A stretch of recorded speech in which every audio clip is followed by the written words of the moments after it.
Israel से 2000 kilometre दूर यमनी राजधानी सना व लॉन्चिंग पैड बना हुआ है, जहां से हूती लड़ाके अब आए दिन लंबी दूरी की मिसाइलें दागकर गाजा युद्ध का बदला ले रहे हैं। हूतियों के बढ़ते हमले इसराइल की चिंता का सबब बनते जा रहे हैं। इजरायली एयर डिफेंस सिस्टम भी अब हूतियों के हवाई हमलों के सामने मात खा रहा है। इस हफ्ते हूती विद्रोहियों ने तेल अवीव, बेन गुरियन हवाई अड्डे, नेवाती एयरबेस और यरूशलेम पर मिसाइलों की बौछार की।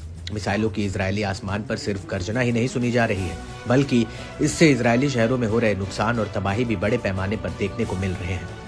इस बीच यमनी नेता अब्दुल मलिक अल हूती ने कहा कि इस हफ्ते हमने एक महत्वपूर्ण और शक्तिशाली अभियान चलाया। इसमें 11 क्रूज मिसाइलों और एक ड्रोन के साथ दूसरी बार अमेरिकी विमान वाहक पोत ट्रू मैन को निशाना बनाया। यह अभियान यमन के खिलाफ बड़े पैमाने पर आक्रामक अभियान शुरू करने की तैयारी के साथ हुई।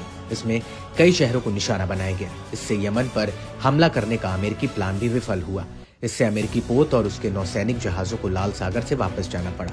इसके अलावा हूती लड़ाकों ने अल बायदा और मरीब में 2 अमेरिकी MQ-9 ड्रोन को मार गिराया। ये महंगे ड्रोन अमेरिका की ओर से जासूसी मिशनों में तैनात थे, जिन्हें हूती लड़ाकों ने पल भर में ही निशाना बनाकर हवा में ही आग का गोला बनाकर तबाह किया। लड़ाकों को जमीन से हवा में मार करने वाली मिसाइलों से अमेरिकी ड्रोन को ढेर करने में कामयाबी हासिल हुई। इस बीच हूती नेता अब्दुल मलिक अल हूती ने कहा कि इजरायल और अमेरिका भी हूती विद्रोहियों की ताकत का लोहा मानने लगा है। यमनी नेता ने खुलासा किया कि अमेरिकी ब्रिटिश हमलों के बीते 1 साल में 106 यमनियों की मौत हुई, जबकि 314 यमनी घायल हुए हैं। जबकि इजरायल और अमेरिका ने करीब 931 हवाई हमले और नौसैनिक हमले झेले हैं। हूती नेता ने जोर देकर कहा कि हूतियों की बढ़ती ताकत के पीछे अमेरिका का बड़ा हाथ है। दरअसल अमेरिका के हमलों ने हूती विद्रोहियों की सैन्य ताकत को बढ़ाने का काम किया है। हूती विद्रोही भी एडवांस हथियारों और गोला बारूद का इस्तेमाल कर इजरायल और अमेरिका को झटके दे रहे हैं। हूती इजरायली हमलों के खिलाफ अपने रुख में डगमगाएंगे नहीं। यहाँ तक कि बीच बीच में होने वाले इजरायल और अमेरिकी हमलों से हमारी ताकत कम नहीं होगी। हम अपने रुख को लगातार कई गुना रफ्तार से आगे बढ़ा रहे हैं। बता दें कि नवंबर 2023 के बाद अब तक हूती लड़ाकों ने अमेरिका के 14वां MQ-9 ड्रोन मार गिराया है।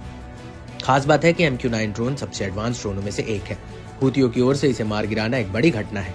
इससे सवाल उठता है कि हूती कैसे इतने ताकतवर हो गए कि उन्होंने अमेरिका के इतने खतरनाक ड्रोन को मार गिराया। हालांकि हूती अपनी ताकत के पीछे अमेरिकी हमलों को जिम्मेदार ठहरा रहे हैं, जो ये दिखाता है कि दुनिया के सुपर पावर देश अमेरिका को यमन के हूती लड़ाके सीधी चुनौती दे रहे हैं। ऐसे में ये देखना काफी अहम रहेगा कि हूतियों की ताकत कब तक पश्चिमी देशों की आंखों में चुभती है।